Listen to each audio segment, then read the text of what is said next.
श्रीराम मंदिर बढ़िला शोभा संपूर्ण है श्रीराम मंदिर ध्वजारोहण मंदिर जमुछि पर्यटकों भिड़ आज्ञा हाँ संपूर्ण है मर्यादा पुरुष श्रीराम मंदिर ध्वजारोहण खुद प्रधानमंत्री नरेंद्र मोदी प्रभु श्रीराम मंदिर रे ध्वजारोहण करिसेंती।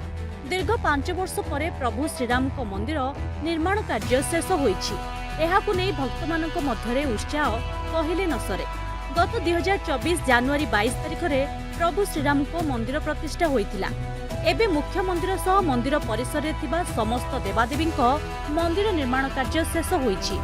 राम मंदिर सहित एहार परिसर रे निर्माण हेउतिबा समस्त मुख्य मंदिर यथा भगवान शिव, प्रभु गणेश, संकटमोचक हनुमान, सूर्यदेव, माता भगवती, माता अन्नपूर्णा एवं शेषावतार मंदिर संपूर्ण रूपे प्रस्तुत हो सारी।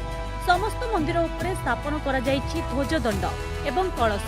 सप्तमंडपरे थिबा समस्त मंदिर महर्षि वाल्मीकि, महर्षि वशिष्ठ, महर्षि विश्वामित्र, महर्षि अगस्त्य, निषाद राज, माता सबरी एवं माता अहल्याଙ୍କ मंदिर रहिछि, जहार निर्माण कार्य मध्य संपूर्ण हो सारी।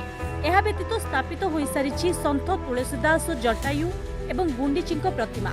अयोध्या राम मंदिर मुख्य मंदिरटी 2.7 एकर जमी निर्मित होइतिबा बेले यार मोट निर्माण क्षेत्रफल प्राय 57,400 वर्गफुट रही।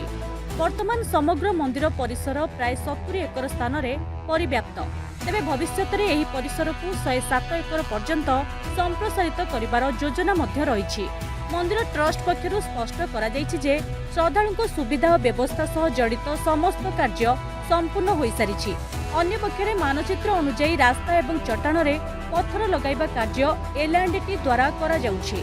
या सहित भूमि सौंदर्यकरण एवं सबुजिमा कार्य एबे भी जारी रहिछि। सेहिपरि 10 एकर स्थान रे पंचवटी निर्माण कार्य जीएमआर कंपनी द्वारा द्रुत गति करा जाउछि। एही सब कार्य मंदिर सह सीधा सड़क जड़ित नुहे।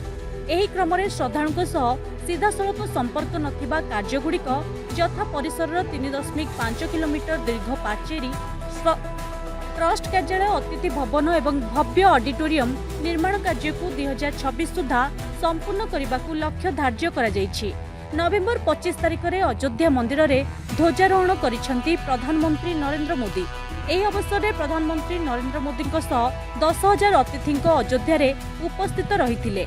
नवेम्बर 25 तारिख दिन प्रधानमंत्री मोदी राम मंदिर पूर्णतार वार्ता देथिले, जहाँ विश्व रे थिबा समस्त राम भक्तों को उत्साहित करिछि। ब्यूरो रिपोर्ट, खबर टुडे।